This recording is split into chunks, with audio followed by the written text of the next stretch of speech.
Hello प्यारे बच्चों, स्वागत है आपका हमारे चैनल पढ़ो इंडिया में। आज हम करेंगे कक्षा 4 का कार्यपत्रक 17, विषय है हिंदी और इसमें हमें दिया गया है पाठ नंबर 11 पढ़क्कू की सूझ। तो चलिए शुरू करते हैं।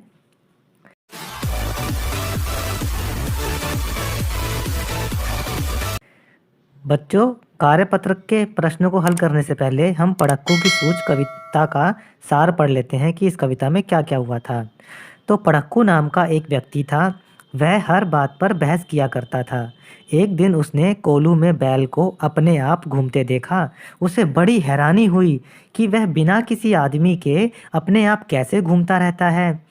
उसने इसका कारण उसके मालिक से पूछा। मालिक बोला कि इसके गले में बंधी घंटी बजती रहती है, जिससे मुझे पता चल जाता है कि वह कोल्हू में घूम रहा है कि नहीं। और जब यह घंटी की आवाज़ नहीं आती, तब मैं इसके पास आकर इसे फिर से घूमने में लगा देता हूँ।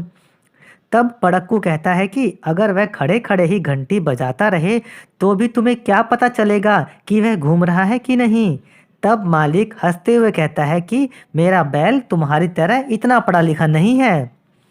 अब करते हैं इसके प्रश्न। तो प्रश्न नंबर 1 देखिए, पाठ्य पुस्तक की सहायता से पढ़क्कू की सूझ कविता का सस्वर वाचन कीजिए। हमने इस कविता का सार अभी पढ़ लिया है।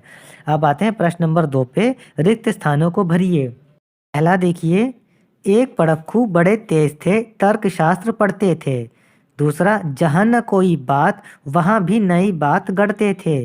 तीसरा, एक रोज वे पड़े फिक्र में, समझ नहीं कुछ पाए। चौथा, बैल घूमता है कोल्हू में, कैसे बिना चलाए। प्रश्न नंबर 3, निम्न शब्दों के अर्थ समझकर पुनः लिखिए। देखिए बच्चों, इसमें कुछ शब्द दे रखे हैं, फिर उनके अर्थ दे रखे हैं। आपको शब्दों को पढ़ना है और उनके अर्थ को समझना है और फिर इन्हीं शब्दों को दोबारा लिखना है। चलिए शुरू करते हैं। पढ़क्कू, इसका अर्थ होता है पढ़ने में तेज। तर्कशास्त्र, इसका अर्थ होता है मंतिक। एक रोज यानी एक दिन। फिक्र, चिंता। कोल्हू का मतलब तेल निकालने की मशीन। पागुर, जुगाली। तनिक, थोड़ा सा। सदा, हमेशा। और सांझ का मतलब होता है शाम। चलिए अब इन शब्दों को दोबारा आगे लिख लेते हैं। प्रश्न नंबर 4, बोझ ढोने वाले 5 जानवरों के नाम लिखो। तो बोझ ढोने वाले 5 जानवर हैं गधा, घोड़ा, बैल, ऊंट और खच्चर।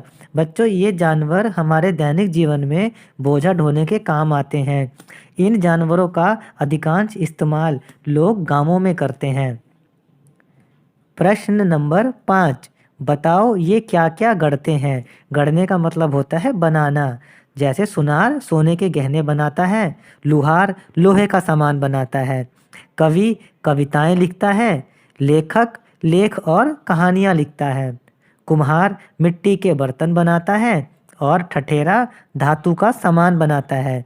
बच्चों, ये हमने चौथी क्लास की वर्कशीट हिंदी की पूरी कर ली है और सब्जेक्ट्स की वर्कशीट के सॉल्यूशन के लिए आप बने रहें हमारे चैनल पढ़ो इंडिया पर और चैनल को सब्सक्राइब ज़रूर करें। धन्यवाद।